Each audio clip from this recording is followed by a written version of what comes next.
Good afternoon, good evening. At this time of year, it's already good evening. And welcome to the final lecture of the inaugural Randy L. and Melvin R. Berlin Family Lectures. I am Martha Roth, Dean of the Division of the Humanities. Many of you in this room have sat through these 5 lectures.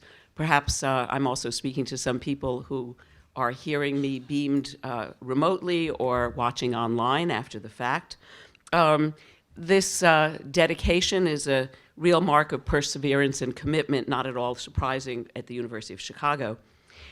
You will recall that at Professor Lessig's first lecture, he expressed fears for the subsequent lectures, and he expressed fears about vanishing audiences, drawing on his own experience as a graduate student at Cambridge University and the lectures given by the philosopher Elizabeth Anscombe.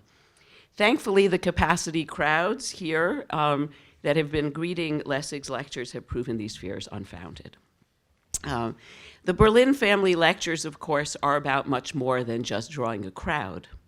The intention of these lectures is at least threefold.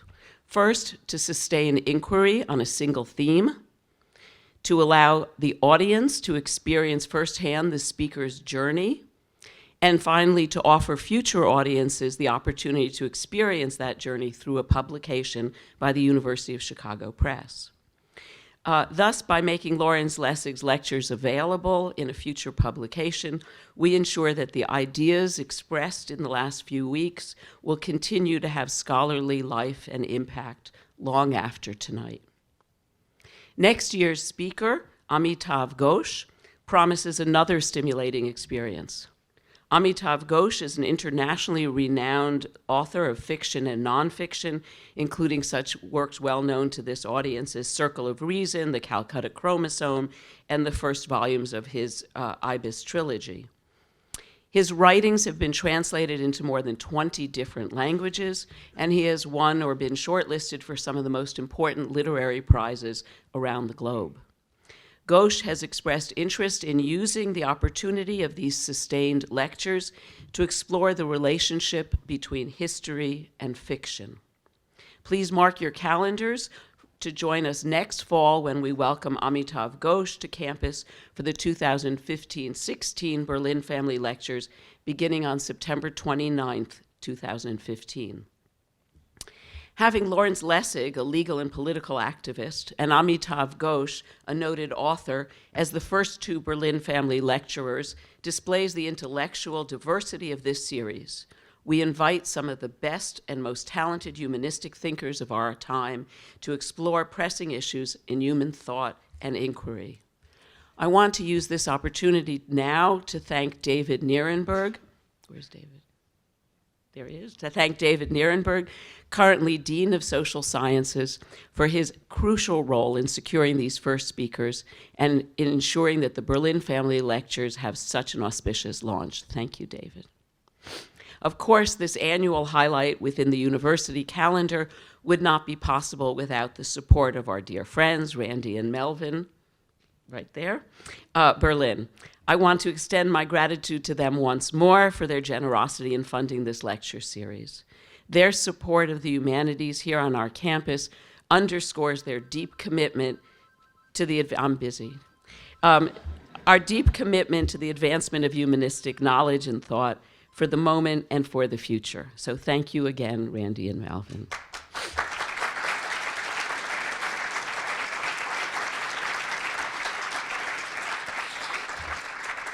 It no longer feels necessary to introduce Lawrence Lessig, someone whose interests and expertise we now know so well. Over the course of these 5 lectures, with style and rigor, Lessig has exposed the entanglements of corruption within some of the most influential institutions in modern America: Congress, finance, media, the academy. He has demonstrated over and over again that institutional corruption is pervasive and so commonplace that we often fail to see its corrosive character. The challenge for us, Lessig stated in his first lecture, is in finding the remedies to institutional corruption, in finding ways to defend against acceptance and resignation. Tonight, as promised, he will offer us remedies. Ladies and gentlemen, for the 5th and final time, please join me in welcoming Lawrence Lessig.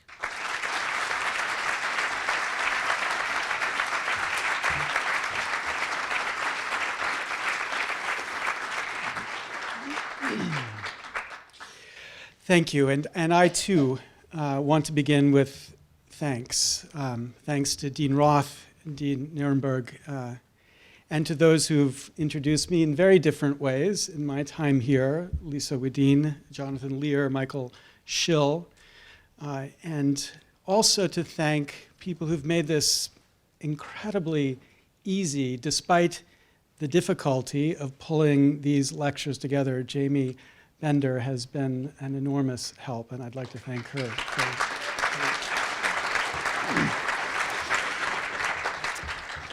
But mostly, of course, I want to thank Randy and Melvin Berlin.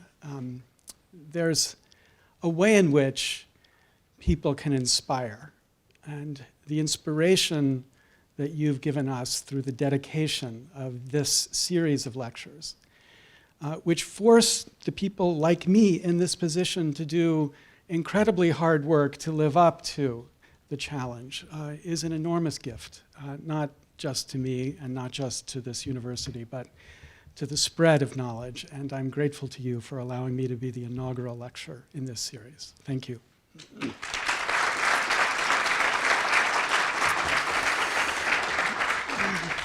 So we've been living with influences. They live within an economy of influence. They weaken the institution that they are within, especially by weakening the public trust of that institution. Here's Congress's approval rating. That's what I've meant by institutional corruption. And today my objective is to talk about a remedy, a way to think about a remedy in the range of contexts that I've described. But you know that these lectures have been a certain pretense. I've talked about things like finance and media and the academy and so forth, but at the core, there's a root, you know, that I believe is the root of this corruption, root in the sense that Thoreau spoke of when he said there are 1,000 hacking at the branches of evil to one who is striking at the roots. The root, you know, that I believe is this institution of Congress. And so when I talk about today a range of remedies, they will be general remedies. They will apply across the context, the institutions that I have described, but they are just a wind-up. That's my only sports metaphor in the whole of these lectures. They're just a wind-up for thinking again about how we might remedy the thing that I believe is the core problem driving the series of corruptions that we have discussed. When one thinks about this problem, when one describes the influence of money in the wrong place, the immediate answer universally offered to this problem is something called transparency. The thought is just let everyone know, and the corrupting effect that's been described will be removed. But when we hear that description, the question we should ask is just how is that to happen? Is the corruption removed by transparency, or is the corruption merely neutralized by transparency? So think, for example, about the corruption I described in the first lecture, the corruption of Congress. I described as institutionally corrupt because we've allowed a wrong dependence to emerge within this institution. Congress was to be a branch, at least the House, which would be dependent on the people alone. So the design was for an exclusive dependence, but the reality has been the emergence of a different dependence. A dependence not just on the people, but on the funders of campaigns. And it's not just because they're dependent on funders that this institution has become, as I believe, institutionally corrupt, but because of the nature of these funders. It's because these funders are in no sense representative of the people that the dependence is corrupting. Indeed, it is the opposite of what Madison promised. It is a dependence on the rich more than the poor, not a dependence not on the rich more than the poor. So the question we need to ask is, how would transparency help that problem? How would knowing perfectly and clearly who gave what to whom solve that corruption? Because obviously, statically, just imagining it without thinking about how people would react, it would be no help simply to know who gave corrupting influence to whom. We would know better the corruption. We wouldn't have addressed or neutralized the corruption. So those who advocate transparency must have a different model in mind. And of course, it's Brandeis who gives us the most compelling and famous characterization of the power of transparency. The slogan, which he's known for, "Sunlight is said to be the best of disinfectants, electric light, the most efficient policeman." Now, it's the second part of that quote that I think provides the hint for how, in fact, transparency is imagined to work. Because we understand the electric light as the most efficient policeman, because we understand once the light is on, the criminal runs away. It is the dynamic between the transparency and the activity that we imagine makes the disinfectant work. So think about that dynamic then in the context of the influence of contributors on Congress. What does anyone expect would be produced by knowing perfectly and clearly who gave what to whom? Here's a list of contributions to a local congressman of mine, a man I admire greatly. What have you learned from that list? What have you gained in your understanding of him, and what might he do in response to what you have seen? Now, that's a little unfair. You could say, okay, that's just too much detail. And actually, in my book, it goes on for about 5 pages just to make the point as clearly as I possibly can.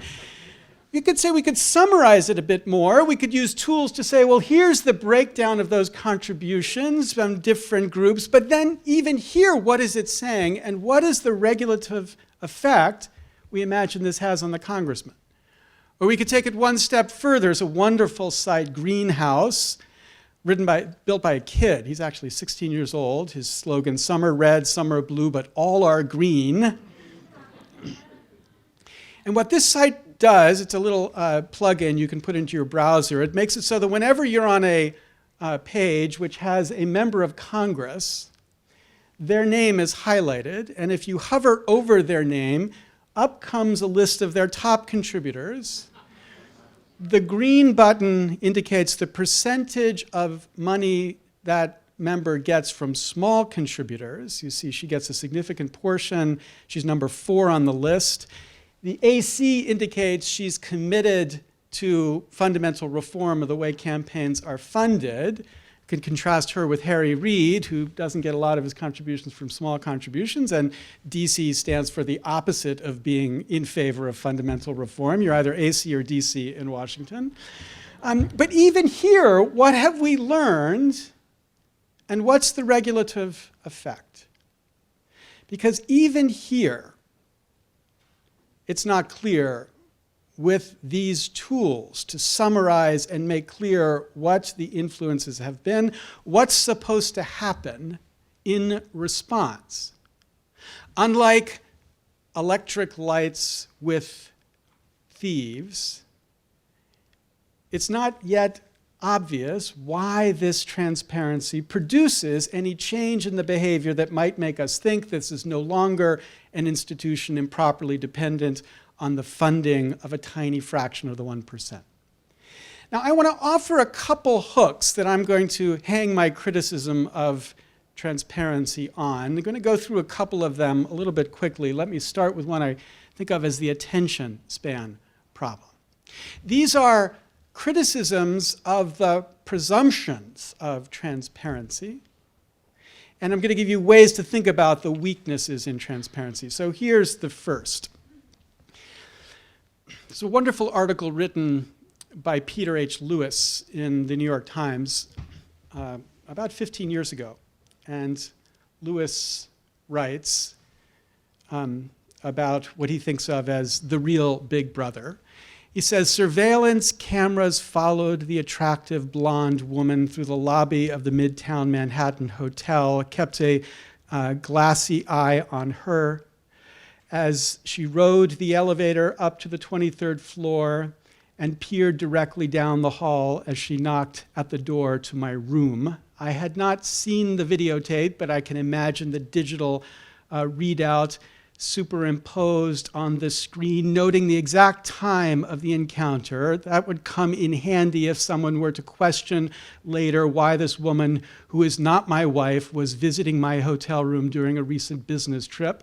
The camera later saw us heading off to dinner and to a theater, a middle-aged married man from Texas with his arm around a pretty East Village woman young enough to be his daughter. And then the next line, of course, is, and as a matter of fact, she is my daughter. Now, Lewis's point in this opening was to paint clearly in your mind the way in which the facts, transparently revealed here, creates a pretty fundamental misunderstanding of what's gone on here. And I want to use that recognition of a misunderstanding to point you to something else that I'm sure you have a sense of.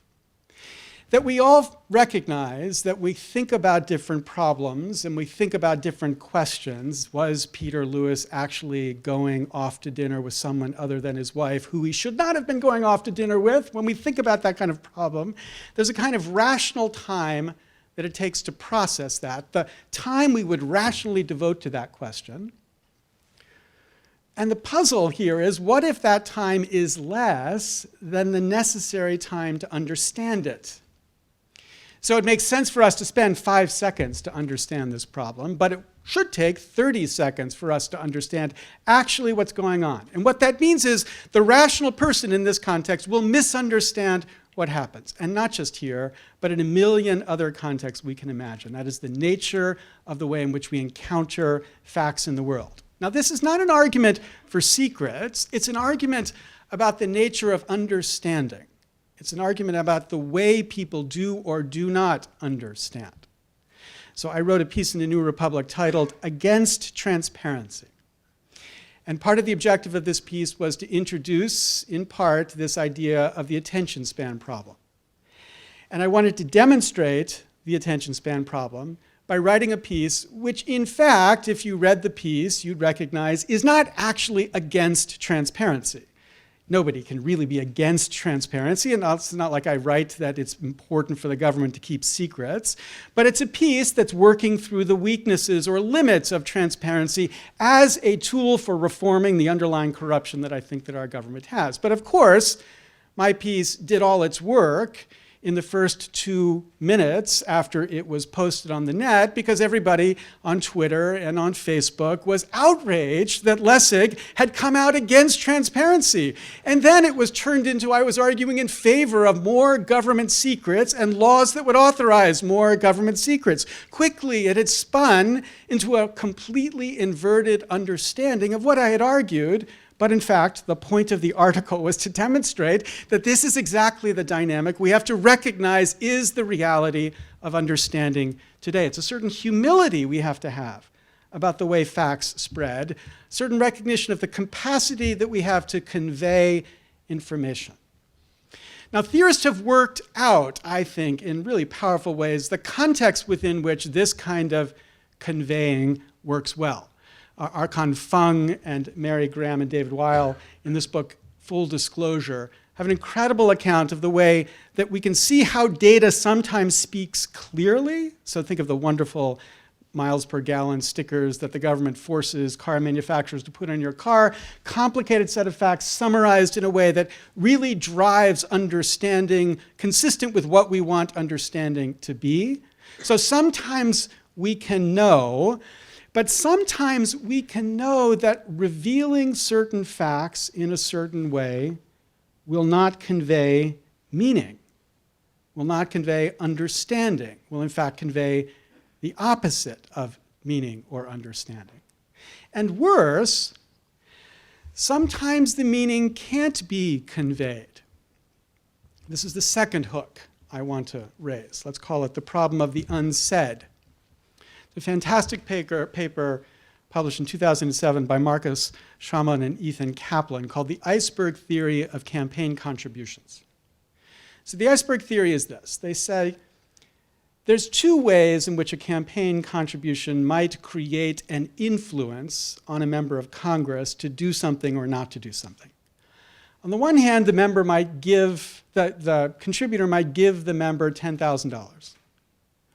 Or the member might give, the contributor might give the member $2,000 and threaten to give the opponent $8,000. And the argument they're making is that that's equivalent. That creates an equivalent incentive for the member to either get the $10,000 or get $2,000 with a threat of $8,000 to the opponent. But of course, it's much cheaper to give the $2,000 and credibly threaten than it is to have to give the $10,000 and not substitute any threat. So much of the behavior of contributors in this context is to play it on both sides so there is a credible threat so that indeed one can achieve this threat value without paying the price that it otherwise should cost. Now, the point for transparency is this. In a world where we have this iceberg and the amount given is a fraction of the amount threatened, what would we know if we knew all the facts? How could we ever transparently reveal the threat? It's not like we could require, the FEC require that you file forms for the threats that you've made, the implicit threats you've made, the suggestions you've made about giving money to somebody else. You can't imagine a system that would gather that data. But if that data is there in the sense that that's actually operating to create influence, then that is as important as the contributions directly. So the point is that it's not that we can't see it, it's that there's nothing to see. There's nothing to be transparent about. Okay, now these questions, these hooks, these skepticisms about transparency have a point. This is the last time I can use this little trick, this point trick. Okay, so you see it here.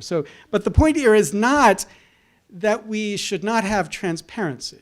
Again, I'm not against transparency. The point is that transparency is not solving the corruption. If the corruption is this dependence on a non-representative influence, the transparency is making us better aware of that, but it's not solving it.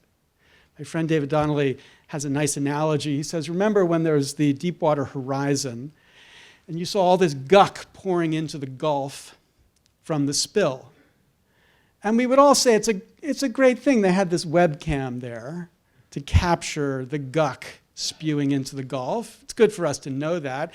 But you'd have to be confused in a pretty profound way to think that this problem would be solved if we just had a high-definition webcam that could more clearly show us the guck pouring into the Gulf. The solution to this problem is to stop the guck from pouring into the Gulf. It's not to make it so that we can see it more clearly.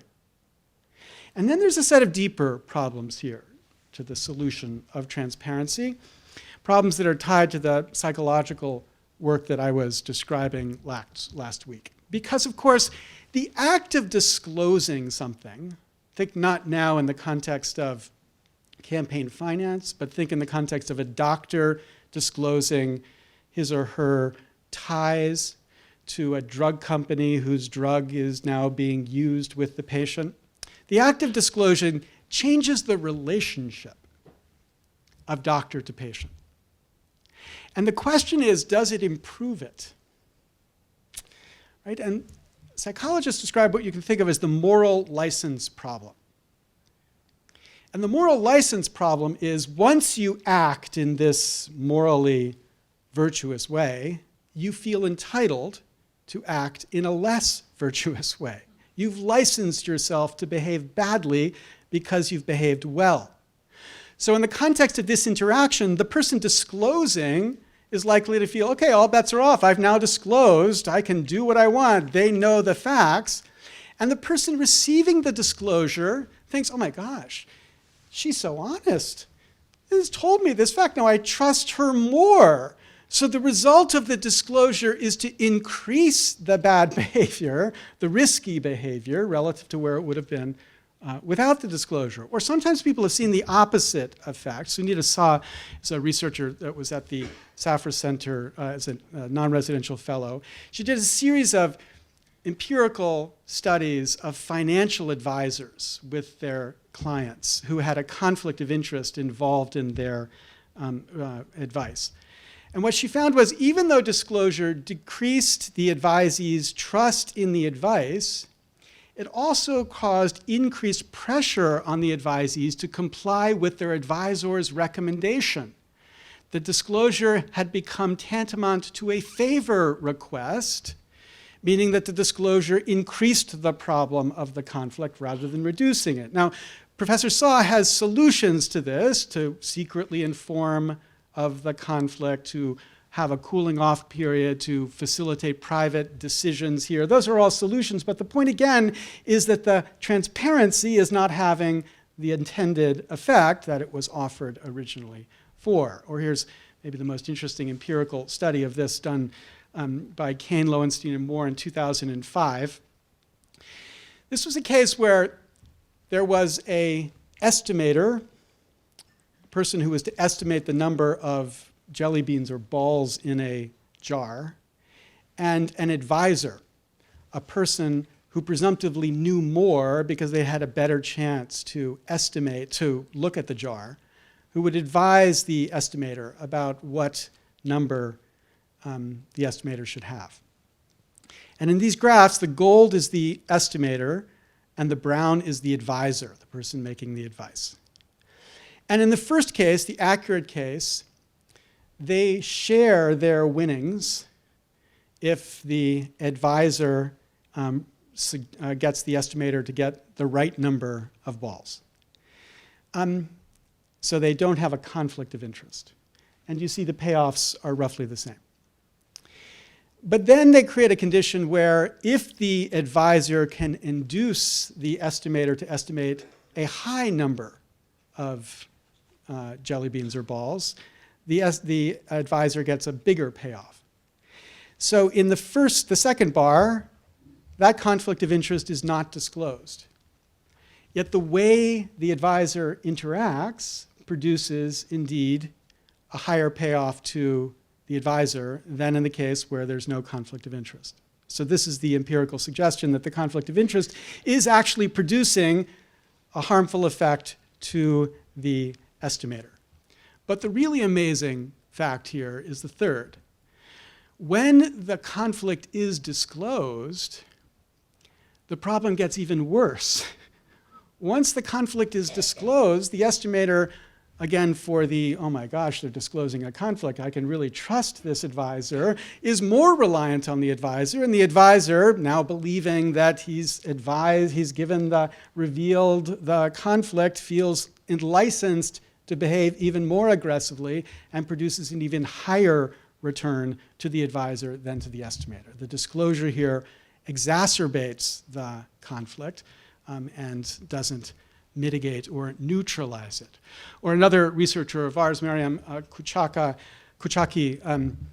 has discovered, consistent with what I described last week, that indeed we can see this moral licensing problem is worse with professionals than with ordinary people behaving in situations like this. Professionals, because of their sense of their own moral virtue, once given moral license, exaggerates even greater the willingness to behave immorally in the context of that license. Okay, so here's the trouble with transparency as a solution to the corruption that I've set out to describe in these lectures.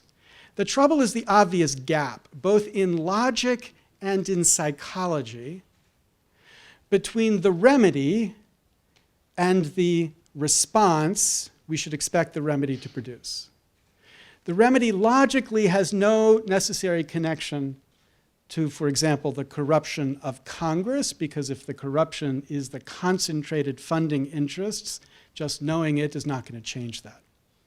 And psychologically, in many contexts where transparency is the obvious remedy, psychologically we can see the data supports the conclusion that indeed the conflict is not mitigated, it might be exacerbated, suggesting the actual remedy in those contexts is to remove the conflict, not to simply deal with the conflict through transparency. Okay, so transparency was the suggestion that the problem here was that there was too little information, so we needed to remedy that problem by increasing the information. There's another set of remedies to the problems of the corruption that I'm describing here, which looks at this as a problem of too much information. It's that we've allowed too much information into the context, and the solution would be to remove that excess information. So think about the context of voting. For most of the history of the United States, well, at least through the 19th century, voting was completely transparent. It was something done in public. People would identify who they supported. You raised your hand when you supported one person, or raised a card if you supported one person versus another. It lived up to the ideals of transparency perfectly. But of course, what that did was to enable corruption in the form of vote buying. And as many have noted, none more dramatically than Jack Beatty's work, Age of Betrayal, much of the late 19th century was an incredible practice of vote buying throughout the United States. Many different counties report this differently. Here's one where 85% of the electorate had either sold or bought votes between the 1870s and 1910. This was the general practice. You just bought the votes as a way to guarantee the results. And that purchase was made possible because of the transparency. Because if you say, I'm going to sell you for my vote for $1, the transparency was a simple, verifiable way to know that indeed you did sell the vote for $1. Then enter anonymous voting, which doesn't directly ban the transaction, I'll sell you my vote for $1, but because it's unverifiable, it lessens the value of that offer significantly. Because if you're the sort of person who's going to sell your vote to me, you're probably the sort of person who's also going to sell your vote to 10 other people down the street. So your selling the vote to me is not actually something I should believe in. So this lack of ability to verify undermined the corruption. Reducing the information underlined the corruption. Well, this has led some theorists to say, what about donations in the context of political campaigns? So Bruce Ackerman and Ian Ayres, in this book, building on work that Ian Ayres and Jeremy Bulow had done, describe what they call the anonymous donation booth. So the idea behind the anonymous donation booth is, rather than sending a check to a member of Congress to support his or her campaign, you send your check, or through an ATM, you signal that you want to donate through this device that will accept the donations. So $10,000 to Congressman Smith. But then it gathers those donations and randomizes the time that it sends it off to Congressman Smith. And every donation is made revocable for about 24 hours or 36 hours after you make it. And the design here is to make it practically impossible for Congressman Smith to know with confidence that you have made a contribution to Congressman Smith. Because you can say, I'm going to make a $10,000 contribution to Congressman Smith, but Congressman Smith can't see the $10,000 come into his checking account because it's cut up and distributed over a period of time.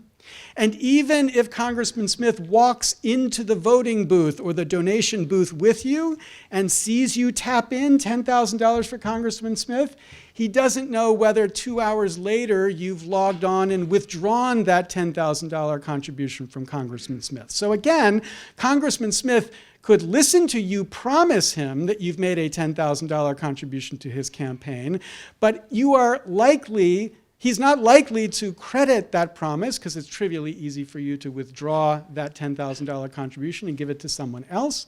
So once again, the lack of transparency has made it possible to remove any kind of quid pro quo corruption that might be involved in the context of making these contributions. This is, I think, an ingenious solution, maybe a little too ingenious. Let me tell you the story about Dade County judicial elections, where in Dade County they tried this idea for a while.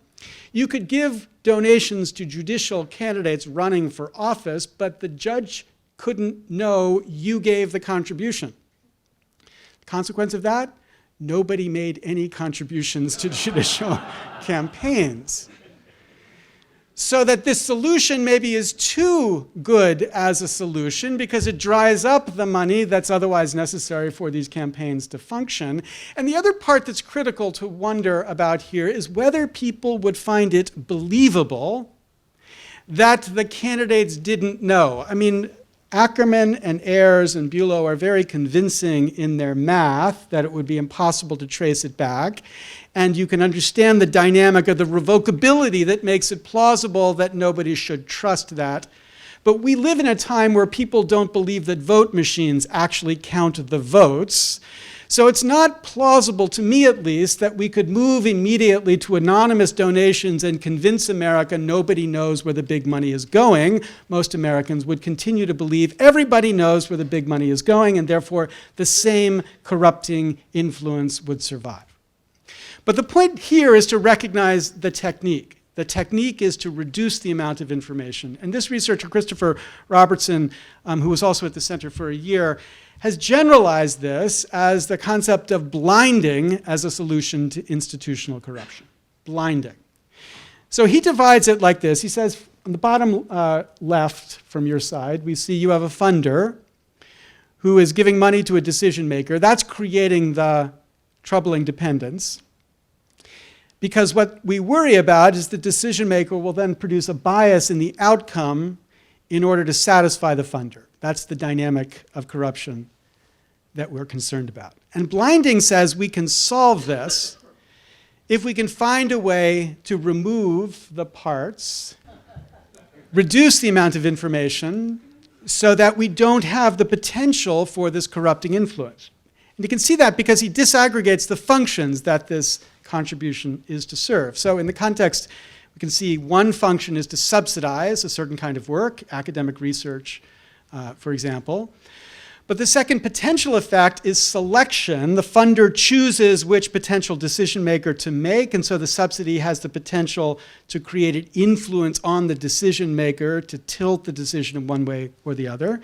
And the third function is the identification. If the funder can identify who gets the money, then the decision maker will internalize the preferences of the funder and have the temptation to bend in favor of the funder. Blinding proceeds by saying, let's keep the subsidy function, let's keep the ability to subsidize this kind of work, but put an intermediary in the selection function and block the identification function. So I'm going to give you an example here. Litigation experts. In the context of lawsuits, we've got a system which relies on experts, which right now are hired by the parties. So these parties, for a defense or for a plaintiff, will hire their experts, and then there's a war of the experts. But everybody knows the experts are hired guns, so people's trust of the experts is relatively low. But the suggestion that's made in the paper and then tested in a series of empirical studies is, what if we could imagine a system where the party identifies the objectives that that party wants an expert to testify to, and a third party, like a judge, then hires the expert, but doesn't reveal to the expert which party has asked for that expert to be hired for that purpose.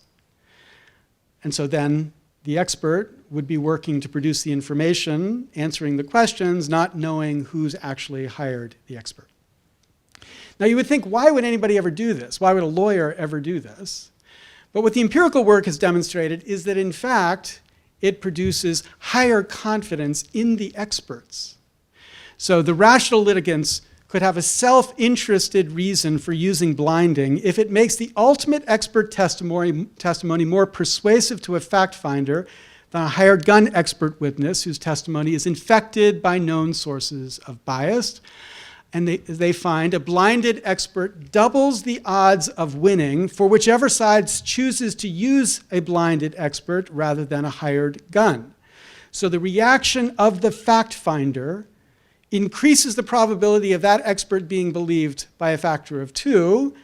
And in the ways in which lawyers can control which experts actually eventually show up to testify, the argument is the self-interest of lawyers would steer them towards blinding as a solution to produce results that are more reliable.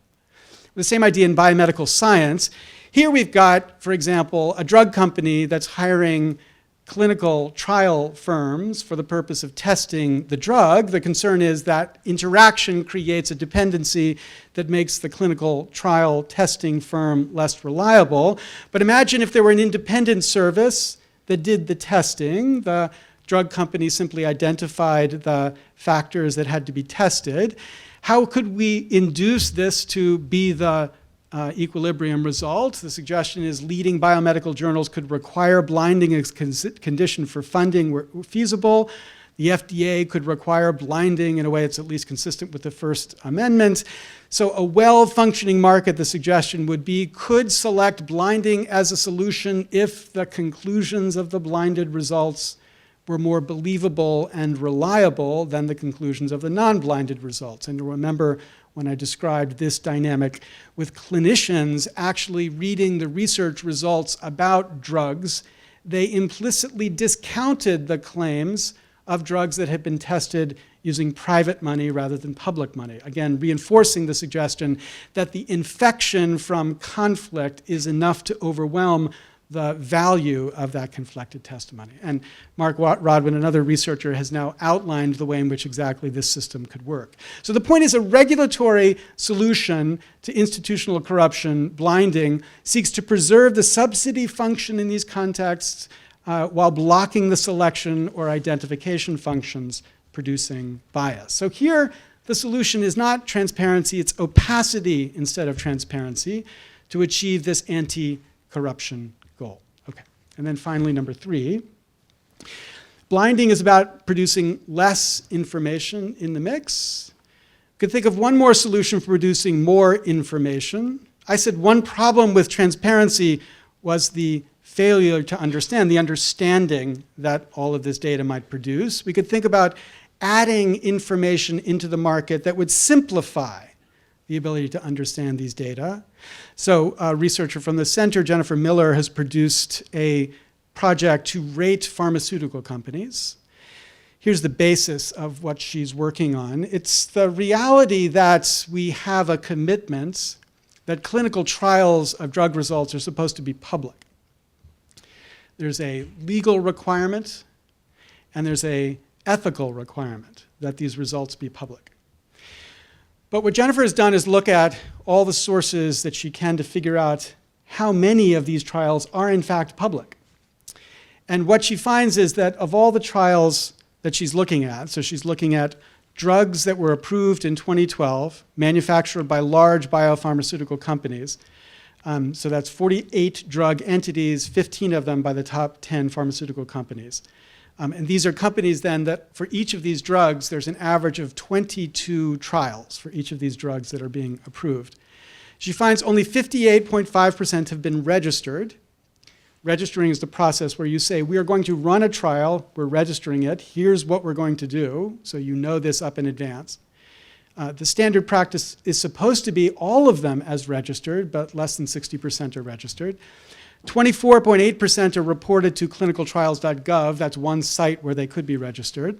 The results are published in less than half of the cases, and on average, less than half of the cases through publication and other means make their results available. Now, this is important because if the negative results are not available, then all sorts of uses of these drugs could be engaged in without people understanding the negative consequences from these uses. So it's important that they be reported, but the data suggests that less than half of them are being reported. But what's striking is the radical difference among different companies, going from very low compliance with the ethical standard here to almost complete, perfect compliance.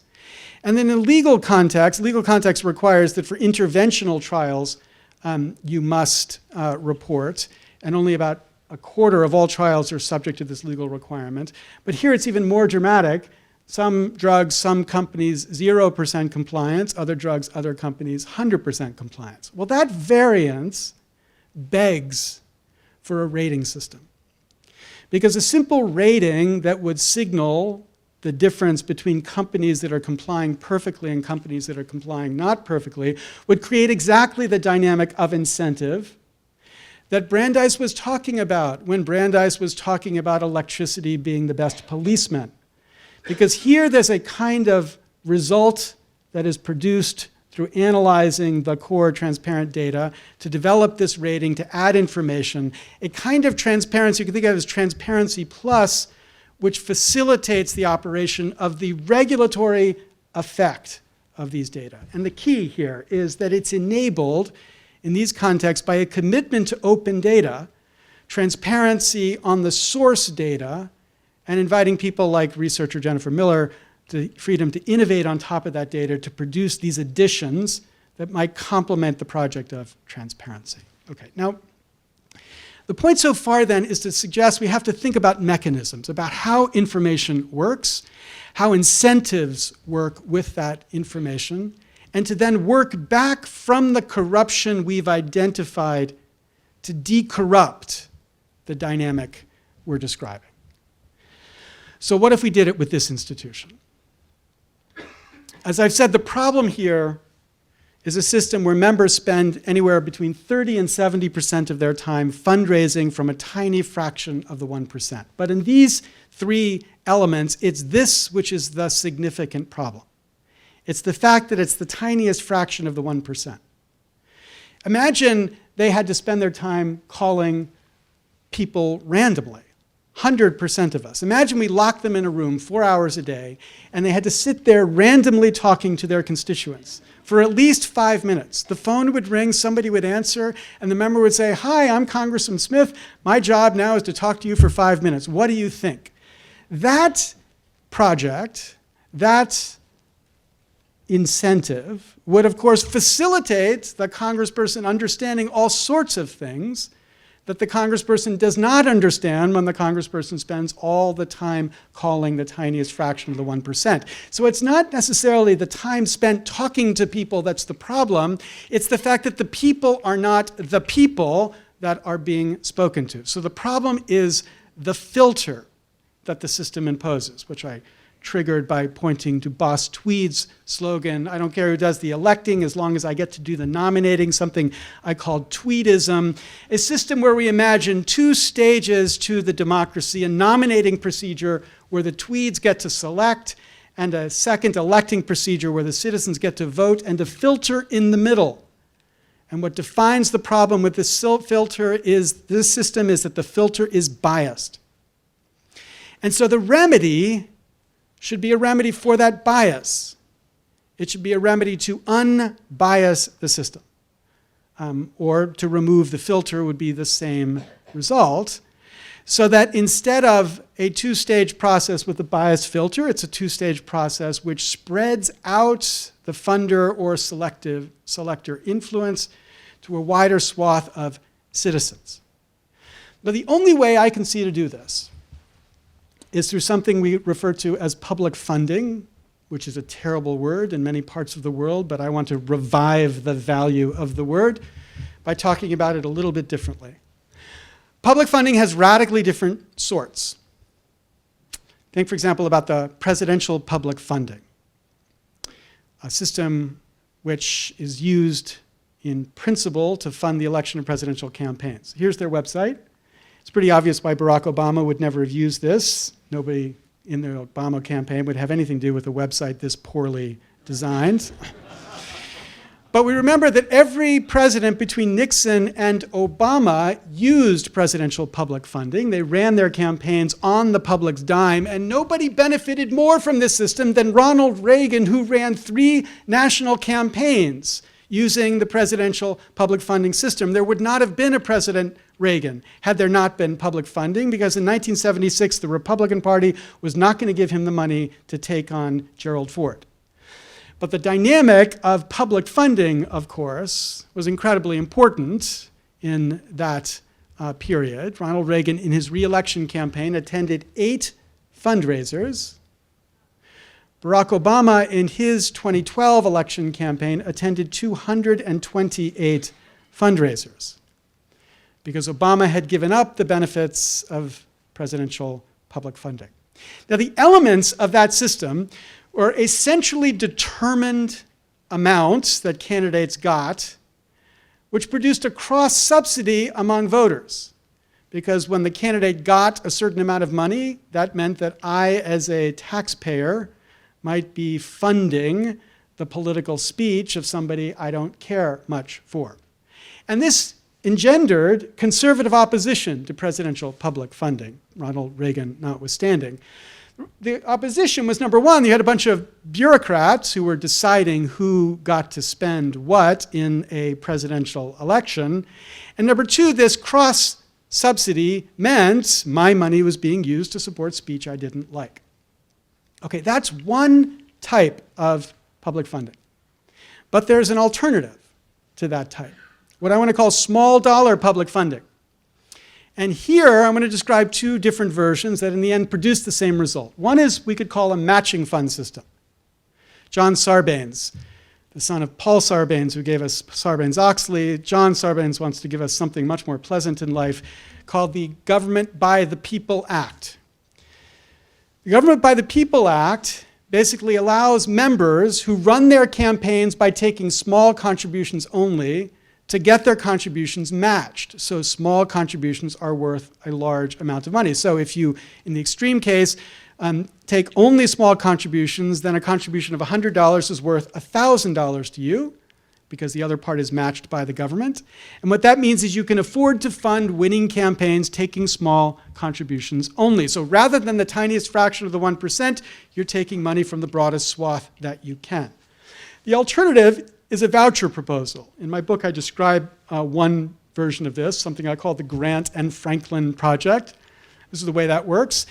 We have to first stipulate that all voters send at least $50 to the federal treasury. I know people think, oh, only 47% don't pay income tax. And I'm not talking about income tax. I'm talking about any tax. All voters send at least $50 to the federal treasury. So this system says, let's rebate that first $50 in the form of a voucher. And candidates can get that voucher, that $50 voucher, or any part of that $50 voucher, if they agree to limit the money they take in their campaigns to the vouchers and contributions capped at $100. So $50 Grant, $100 Franklin. That's the Grant Franklin Project. So $50 a voter is about $7 billion. Which is about 2.5 times the total amount spent in the 2010 congressional election cycle. So this is real money, but the point is it's coming from many, many people rather than coming from the tiniest fraction of the 1%. Now, both the matching grant and the voucher proposal produce a system where congressmen are much more responsive to many people rather than this tiny few. But importantly, it's creating a constant incentive for these members to include more people in the world they're trying to influence, because you can't afford to run a campaign at $50 a pop, talking just to the extreme right or the extreme left. The only way you can afford to run such a campaign is to increasingly appeal to a larger segment of your district or the nation. And that means you have an ongoing incentive to include more in the reach of your message and try to persuade more. So rather than an election, which happens on a particular day every 2 years, this is an ongoing incentive to persuade people to give you their voucher or small contribution as a way to continue to fund the campaign for that election. So in this sense, they're the same. Here's the difference between them. The voucher and the matching funds are both anti-bureaucrat in the sense there isn't a bureaucrat deciding how much money candidates get. Candidates get the amount of money they collect in a bottom-up way, either by voters giving vouchers or voting giving small contributions. The voucher proposal can say that it doesn't cross-subsidize. If all of us get a $50 voucher and all of us have paid at least $50 into the federal treasury, then all of us are using our money to fund the election, the candidate we want, and other people are using their money to fund the candidate they want. Nobody is funding a candidate different from the candidate that they want. The matching fund system doesn't necessarily survive that restriction because the matching funds can be large enough that it exceeds the amount that anybody would have paid as taxes. So there could be some cross-subsidy there. But this difference has let it become that Republicans are increasingly pushing the voucher idea. Democrats are pushing the matching fund idea. That's a good thing, that one party is supporting an idea, the other party is supporting a different idea, but in the end, they're the same idea. They produce the same reality in the changing the way elections are funded. And here's the key bonus to this system. It is Supreme Court friendly. There is nothing in what I've described that even this Supreme Court would have any possible grounds to strike down. Now, of course, that has not stopped them before. But they have signaled again and again that exactly this kind of solution is consistent with the First Amendment, and this kind of solution, therefore, could be achieved through a statute which brought about either a mix between the two or one over the other. So could we achieve it? And what would it achieve? Well, I don't mean to suggest it would produce utopia. This is a solution for ending corruption, and a non-corrupt government is not necessarily a good or efficient or a just government. There are lots of mistakes our government will make, even if it's not corrupt. This is meant as a remedy to a particular corruption, not as a guarantee for a perfect democracy. Okay, but what blocks it? So this is my friend Jim Cooper. He's a congressman from Tennessee, first went to Congress in 1983. And Jim Cooper was explaining to me what Washington has become. And he said, you have to understand, Capitol Hill has become a kind of farm league for K Street where the lobbyists work. And what Cooper was saying was that members and staffers and bureaucrats have an increasingly common business model. A business model focused on their life after government, their life as lobbyists. Jack Abramoff tells this wonderful story in his great book about the problem of influence called Capital Punishment. He describes the most effective technique that he had as a lobbyist, which was to walk into a Senate office and talk to the chief of staff and say to the chief of staff, so what are you doing in 2 years? The chief of staff would say, I don't know, Jack. Jack would say, well, when you're done, I want you to look me up. As Abramoff comments, from that moment on, I owned that chief of staff, and not a single dollar had traded hands. So it's not just the staffers. 50% of the Senate, according to Public Citizen, between 1998 and 2004, left to become lobbyists, 42% of the House. And as United Republic calculated a year and a half ago when they traced the path from certain members leaving to become lobbyists, the average salary increase for these members becoming lobbyists, 1,452%. So if you imagine a place, let's just call it Washington, where everyone depends on this system surviving, this is the way they imagine paying for their kids going to college, how could they possibly change this system? And this, of course, is the hardest question. Because the push from the people to demand that they change this system is not yet clear. This last election helped certain Washington types celebrate the fact that the people don't care about this issue, and a particularly nasty article about the project that I was working on, May Day, published in Politico. The article referred to me as a egghead. But the end of the article quoted this man, Rick Wilson. His Twitter handle is actually the Rick Wilson, a Republican strategist, to say this. Speaking of campaign finance, Rick Wilson said, it's a zero issue. No one cares. They shrug. They already believe that all politicians are corrupt assholes. It's baked in the cake. They get it. And the implication from this was that there's nothing we can do about it. Okay, now look. Obviously, I'm an egghead. There's no ambiguity about that. So that part is true. But the question here is not, do they get it? I agree. The public fully gets the system is corrupt. They get it. The question is whether we can do something about it, whether they will do something about it by voting in a way to push it out. Now, we see them not doing something about it. In my first lecture, I described the dynamic that might explain that, though 96% of Americans say it's important to reduce the influence of money in politics. I showed you in the next question on that poll, 91% didn't think it was possible to reduce the influence of money in politics. So when you put 96% together with 91%, we can begin to understand why people are resigned to the current system, resigned to the reality that America has three fundamental factors: death, taxes, and a corrupt government. This is just the reality we have to learn to accept. But the question then is there a remedy to this? Is there a way to get beyond resigned? When? The government itself, Congress, is the core of the problem. Well, it's interesting, in 1787, as the framers were finishing the draft of their Constitution, this issue came up. On September 15th,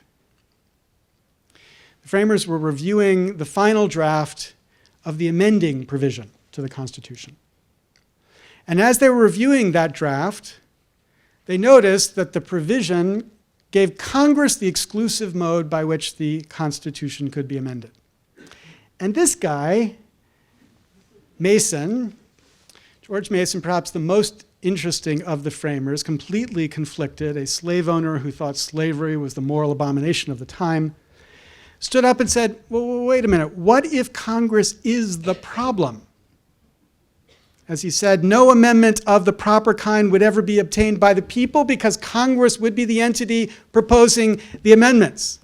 And there was a kind of duh moment on the Constitutional Convention's floor. And they quickly realized they needed to modify what became Article 5, and they modified it by saying that in addition to Congress proposing amendments, the states had the power to call a convention. Now, those words produced terror in the minds of people throughout the 225 years since those words were uttered. The terror is that if indeed we ever had a convention, it would be a runaway convention. It could radically change the Constitution, take away the First Amendment or the rights given to us by Roe versus Wade, or take away the right of people to have citizenship upon being born. Whatever, it would radically change the Constitution. It's the one thing the left and the John Birch Society agree on, that we have to avoid an Article 5 convention. But there's a deep confusion here. This is not a constitutional convention. A constitutional convention, in legal constitutional theory, has constituent authority, which means it has the power to do whatever it wants. A constitutional convention has the power to decide to change the rules by which amendments can be adopted. That's what our 1787 convention did when they radically changed the rules that the Articles of Confederation gave them and created a new constitution. That was, in my view, a constitutional convention. But we're not talking in Article 5 about a constitutional convention. If the English language has meaning, this is not a constitutional convention, because Article 5 says the states have the power to force Congress to call a convention, quote, for proposing amendments. This is a proposing convention, which, like a Republican convention and a Democratic convention or an Elks convention, would have no power to change the Constitution. It has a simple power, the power to convene a body that has the ability to propose amendments which then must be considered by the states, and if 38 states agree with them, become part of the Constitution. Now, right now, there is an Article 5 movement across the country trying to get states to ratify resolutions that call on Congress to convene an Article 5 convention, Groups like Convention of States, Compact for America, and Wolfpack have been pushing this in many states, and indeed in Illinois right now, the Wolfpack proposal is being considered by the Illinois legislature, and people are optimistic that the legislature will pass it. But here's the deep problem with that strategy. These different proposals are all perceived as partisan proposals. The right is calling for a constitutional convention to have a balanced budget amendment or to shrink the size of the federal government. And the left is calling for an Article 5 convention for the purpose of overturning Citizens United or addressing the problem of money in politics. And what that means is that if either side succeeds, that's a certain guarantee the project will fail.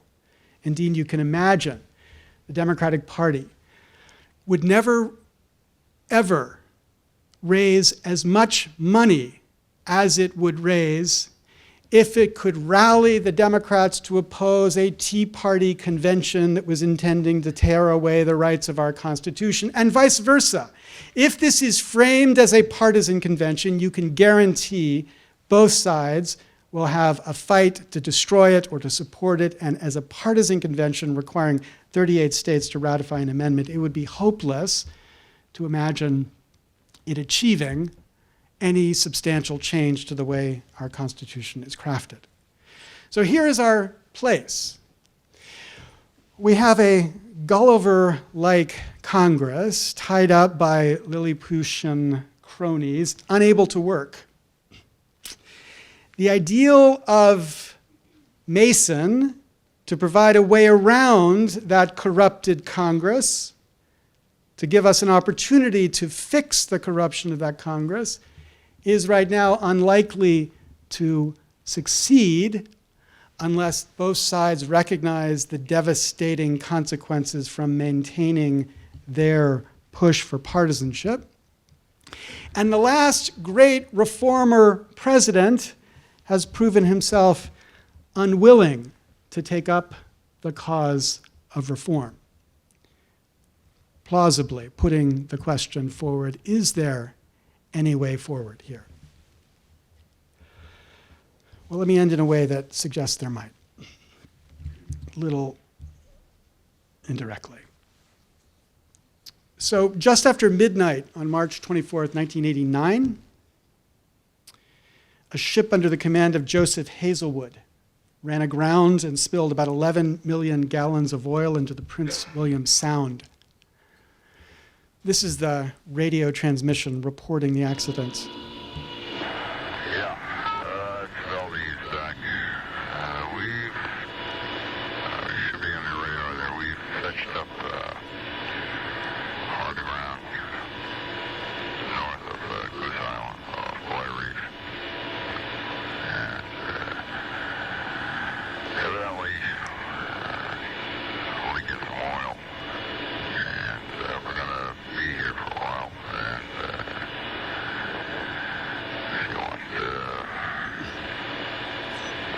figure out a fight over. So all of you are wondering the immediate question people had after this accident, which is whether Joseph Hazelwood was drunk at the time when he was captaining the supertanker. He said he wasn't. He said he'd had just 4 vodkas before he got on the ship. The blood alcohol level said that he must have been at least 6 times the legal limit when he got on board. But he denied it. His lawyers fought it, succeeded in stopping a finding that he was drunk. So let's say there's some doubt about whether, in fact, he was drunk at that moment. What there is no doubt about was that he had a significant problem with alcohol. His mother testified that he'd had a problem with alcohol in the past.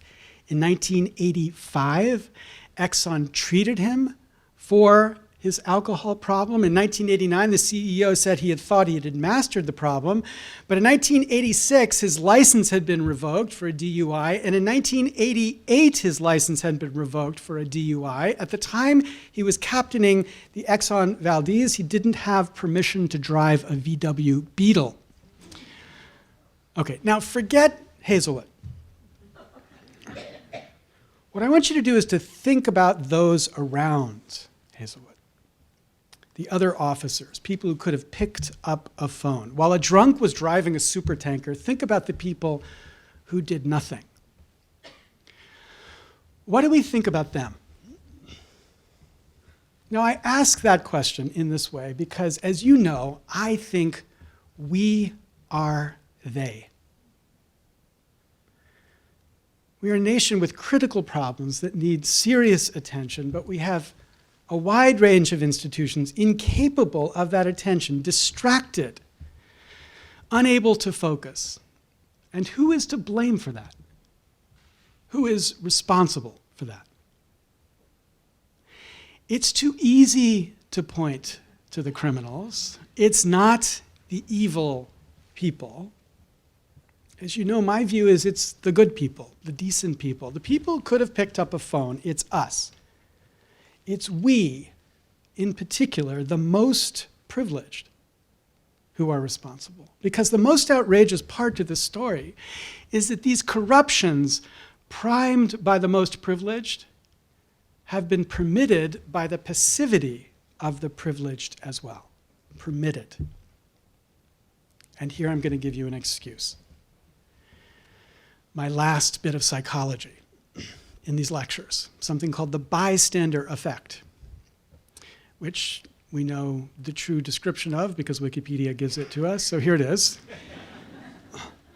The bystander effect or bystander apathy is a social psychological phenomenon that refers to cases in which individuals do not offer any means to help a victim when other people are present. The probability of helping is inversely related to the number of bystanders. In other words, the greater the number of bystanders, the less likely it is that any of them will help. So here's your plea in defense to me. There are millions of bystanders to this problem, which explains why we do nothing when we see it. I get it. But I don't accept it.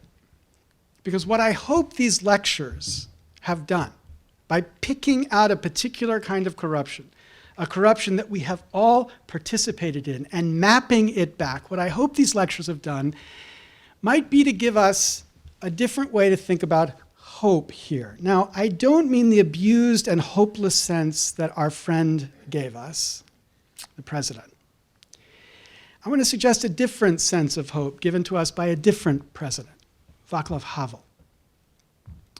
Here's what Havel said about hope. Hope is a state of mind, not of the world. It is a dimension of the soul. It is not prognostication. It is an orientation of the spirit and orientation of the heart. Hope is not the same as joy that things are going well or willingness to invest in enterprises that are obviously heading for success, but rather an ability to work for something because it is good. Hope is definitely not the same thing as optimism. It is not the conviction that something will turn out well, but the certainty that something makes sense. It's my belief something here does make sense. That this nation, this republic, makes sense. That the ideals it has come to embrace make sense. That the struggles we have carried it through make sense. Struggles our parents and grandparents helped us carry this nation through. They make sense. And the reality is it wouldn't take 100 million of us to solve this problem. It might just take 10,000 of us to solve this problem. But you need to think about it as if it would take just one, you, to reject this comfortable certainty called cynicism, the belief, as the Rick Wilson asserts, that nothing can be done. Because something must be done by you. There are no bystanders here. There is only us, the victims and the perpetrators. Only us citizens, because every single one of us has this responsibility to pick up the phone. Now, in the arc of these lectures, I've designed them to give you a certain kind of gift. And now I want to take it back. The gift I gave you was a certain feeling of self-righteousness. You felt it when I spoke about Congress, about the media, about the rating agencies, those Wall Street financiers, about academics who sell their soul, about the professions that lost their way. They were corrupted, and you felt the righteousness in knowing that. You felt it. You felt good because you saw their sin. You knew this about them. And that made you, in a certain perverse way, happy. But the point is, whatever guilt I've shown you in them is true of us, too. Citizens, too.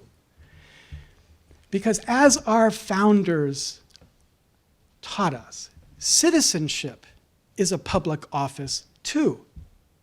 It has a purpose as clear as any purpose for the Academy or medicine or Congress. And we are the corruptors of that purpose when we, all of us, stand by, sit by, as this great injustice grows. Because we do nothing, this great injustice grows. Think of the challenges of the 20th century. The fight to stop fascism. The fight to end hundreds of years of racism. The fight to bring legal equality to the sexes. The fight to achieve equality for people on the basis of sexual orientation. These were hard problems. You didn't wake up one day no longer a racist. It took generations to rip that intuition out of the soul of a society. Those were hard problems. And our parents and grandparents took them up. This is not a hard problem. This is simply a matter of incentives. There is no member of Congress who will regret losing the life of calling people for 4 or 5 hours a day to raise money. There is no intuition that says this is the natural, true way to be. There is only a set of incentives. It is easier for us than it was for them, but it is more important for us because everything they fought for, we risk losing if we don't find a way back to a democracy that can work. When Franklin was carried from the Constitutional Convention in September 1787, he was stopped on the streets of Philadelphia and asked by a woman, "Mr. Franklin, what have you wrought?" And Franklin said, "A republic, madam, if you can keep it. A republic, a representative democracy, a government dependent on the people alone, and by the people they meant not the rich more than the poor."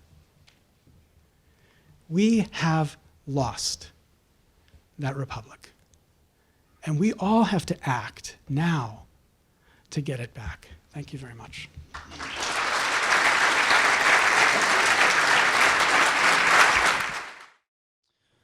Hi, Professor Lessig. Thank you for your remarks. I was wondering your thoughts on the way of tackling this problem. As you know, there are a lot of efforts, including here in Chicago, to tackle this in a very local way. Represent Us had the big win on anti-corruption in Tallahassee. Is this a diffusion of the energy needed for fundamental national reform? Or is there something worth, the anti-corruption campaign that won in Tallahassee, the Fair Elections campaign we're going to be running here in Chicago? I think we have to try as many different projects at the same time as we can. We have to walk and chew gum and tweet at the same time. And the reason for that is that the model of reform is not the civil rights movement, because the civil rights movement had broadcasting at the center of its technique. It had the opportunity to get the attention of all Americans at the same time. And so it could have a dynamic that produced this incredible response to this way in which America had to face and confront certain issues. We don't have that luxury anymore. As the media lecture I described paints, we live in a world now of incredibly fragmented sources of energy and media and support. And the last time we saw a major reform campaign with that platform of media was the progressive movement. And what the progressive movement was was millions of different organizations and pushes for different reasons that all came to recognize that at the core, there was a fundamental corruption of the democratic process that they had to address. And some of their ways of addressing it were crazy. The progressives also gave us sterilization as a technique for dealing with mentally challenged souls. They gave us, think of the progressives as the prohibitionist party, okay? But they also gave us lots of changes designed to make democracy function more effectively. But they did it by embracing diversity in these movements. And I think that's what we have to do here. A constant recognition, reflection, that we all in some sense are pushing in the same direction towards a government that is not corrupted, but energy that comes from attracting people based on whatever gets them engaged. My friend Aaron Swartz would say, everybody fights the fight that is meaningful and important to them. But that together builds the energy that I think we need to take on what is, objectively, the hardest challenge I think we've seen. Yes, sir. I'm only getting questions from the left. I need questions from the right. Hi. I'm going to ask, hopefully not too cynical a question, or maybe you can disabuse me of my cynicism here. So the question is, how do we identify the improperness of dependencies? And are we dependent ourselves in explicit statements of, explicit mission statements or statements of ideology?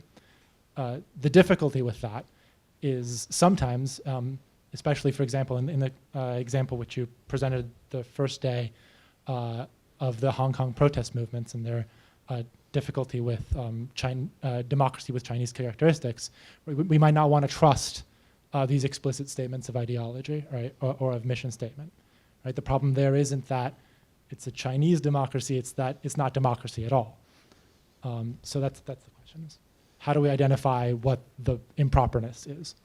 Yeah. So you could Google it, or we have to engage in what is, I think, a hard project for each of the institutions that I'm describing, which is a process of trying to reflect on what it is that defines our purpose. Obviously, I've got a kind of weak Aristotelian theory here, right? Weak in the sense that I'm not insisting that there's a single teleology in all of these. I'm willing to say it's relative to whatever the organization wants to identify its purpose to be, but there's a procedure the organization needs to engage to surface the understanding of people within that organization. One of the great projects that we've helped support, which will be a book in a couple of years by a researcher named Gary Gray, has gone, I can't name the institution because it's not, it will never be public, but he's gone to some major institutions and he's he's done field study interviewing faculty members in different departments in these institutions. So in the medical school, in the business school, philosophy departments, and so forth. And we have this view that there is an understanding in the academy of what the academy is for. There is no such view. There is no such understanding that's shared.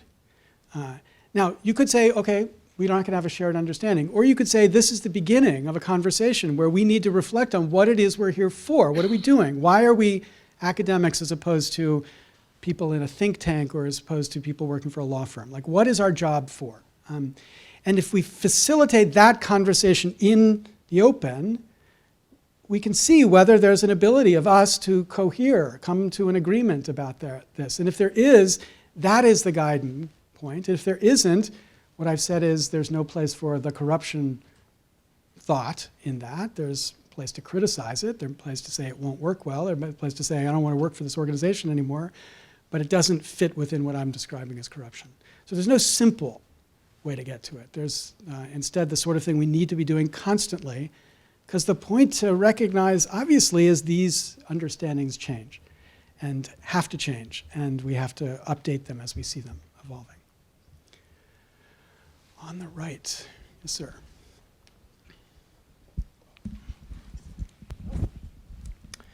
Thank you. In one of your earlier lectures, you had spoken about the concept of the corruption of the mafia as an example of a corruption that wasn't necessarily something that was bad.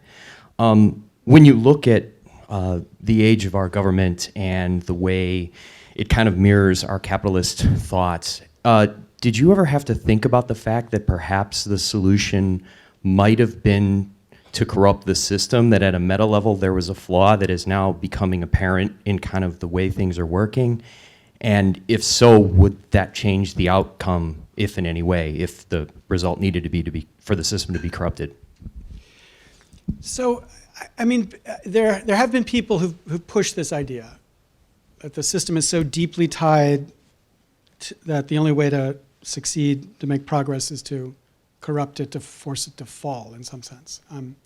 And we've seen particular parts of our government where that ideology has guided people in the government. So for example, during the Bush administration, the people running HUD didn't believe there should be an agency that was providing support for housing around the country. They didn't believe it. And a fair way to characterize what they did was to corrupt HUD so that it wouldn't achieve its function anymore. Now they did that, consistent with their view of what they thought the right policy was. I'm not saying they were necessarily evil for that, although I do think that they were evil for that. But so that's an instance of exactly what you're talking about. But no, that's not my view. That's not my view.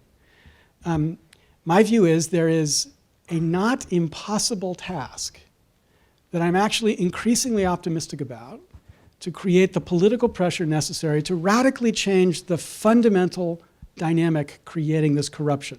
And that isn't to end capitalism or to end the way America works right now in 1,000 different ways.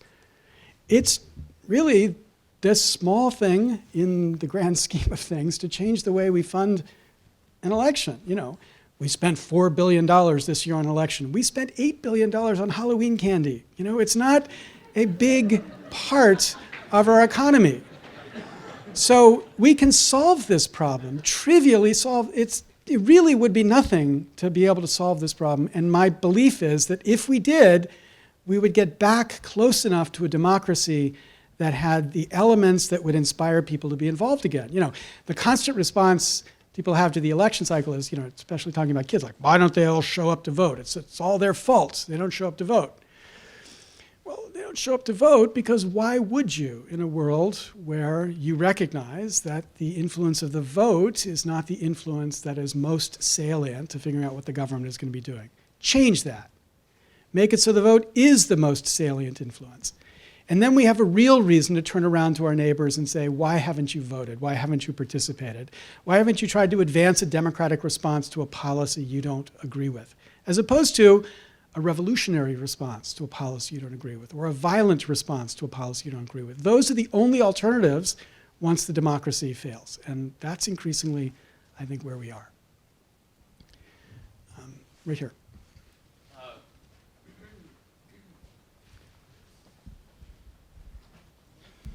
Thank you. So organizations like Represent Us and United Republic, on which you serve on the boards, have to funnel a lot of money into campaigns to get money out of politics, fighting fire with fire, if you will. Can you speak sort of to an intrinsic problem, how problematic it might seem to fight money in politics with more money? So, yeah, great question. We tried to answer this with a slogan, embrace the irony.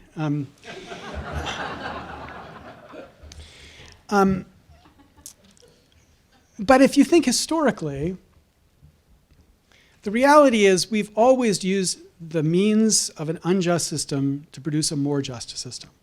So before 1920, when women got a constitutional right to vote, women and men fought for a constitutional right to vote for women. The way they got that constitutional right to vote is that men voted for people who gave it to women. Now you might say, oh my gosh, this is terrible. We're using an unjust system here. It's called men exclusively voting. And I think if anybody said that, you would say, it's an unjust system, but we're using it to produce a more just system. So in the context of money in politics, my view is not that we need to eliminate anybody's ability to participate in small ways in affecting politics, Not even that you have to eliminate independent political action committees. The core problem with our current system is the combination of the funding system I've described and the super PAC.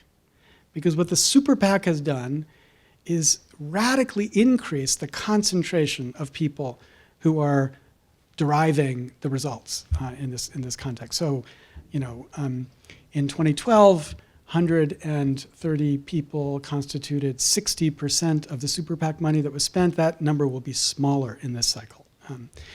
Okay, so that's the thing we have to change. What is the means to changing it? We're going to do whatever it takes consistent with the law.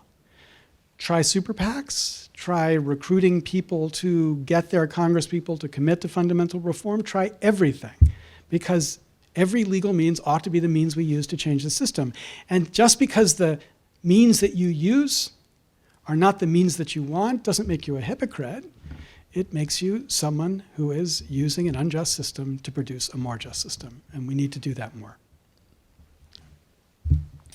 One last question, so it's yours, and you have the burden of the best question, because it's the last of the whole series.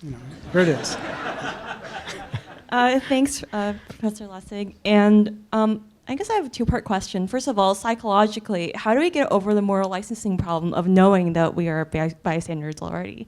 And secondly, I feel like a common thread in historically between all movements that succeeded is that they do have some kind of partisan enemy, whether it be racism or Hitler. So if the blame is on regular people and it's diffused, I mean, how do you generate the kind of passion that you need? So the first part of the question is, the argument I've been making is that we got to avoid believing we humans have the ability to deal with conflicts by just muscling through. We don't have psychologically that ability. So the response has got to be to avoid the conflicts, to separate.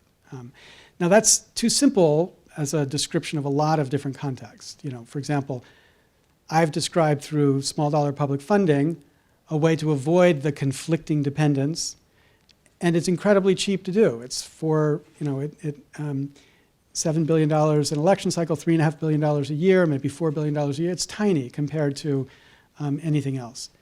But if you think about drug research, it's not like there's a silver bullet of government funding that's going to fund all drug research. It's just not possible. So you've got to think of other solutions that are aware of these limitations, these psychological limitations, but architect the system so that it avoids them. So that's what blinding is trying to do. It's trying to avoid a context where that kind of moral licensing matters because you don't even recognize the conflict. You don't see it because it's been eliminated from your view. So the strategy is to avoid rather than thinking we can muscle through the problem.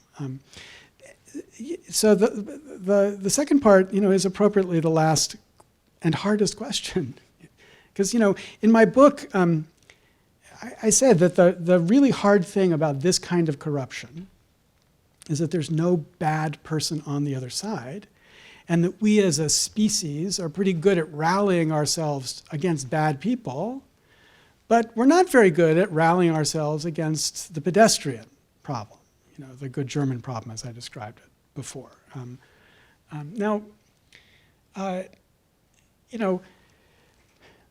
Maybe we're just stuck. There's nothing we can do. And probably that's true. We're stuck. There's nothing we can do.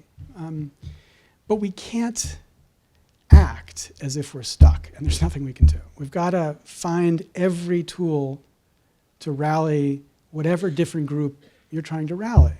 And this is why I believe in the diversity of groups pushing this. Because, if you believe in climate change as the number one problem, and I'm probably close to you, you've got to recognize you will never solve that problem until you find a way to change the way elections are funded. You just won't. And if you believe in the, dealing with the inequality problem, you got to recognize we're never going to have a political system that's responsive to people other than the elites, so long as it's the elites that are in the business of funding the campaigns. You pick your problem. The tax code, a terrible tax code, a completely inefficient tax code, because it's an efficient way to raise money for political campaigns. There's a long list of problems that people get animated about, and what I'm suggesting is we can tie every one of them back here, and we've got to get people to make that one step that then gets them into the cause of supporting the kind of change that's needed here. I had this long conversation with Tom Steyer. So you know Tom Steyer, who spent $70 million this election cycle trying to elect candidates who supported climate change, and climate change legislation didn't support climate change. We got enough of those. And I said to him, God, bless you for your work. Obviously, he was not terribly successful, like we weren't either, but God bless you for your work. But you should devote at least a chunk, like tithe at least, to bringing about a change in the system that would make it even plausible that spending your money could have some kind of effect, or that we could bring about this kind of result. And I think that's the first stage education that we've got to get people to do, because that's what the progressives achieved. It's a slow education that, you cared about the fact that children were forced to work in slave conditions, or that women were forced to work in slave conditions, or that unions couldn't exist, or that food was incredibly unsafe. I mean, all of things you were motivated by. And then you understood that it was tied to the deep corruption of the political system.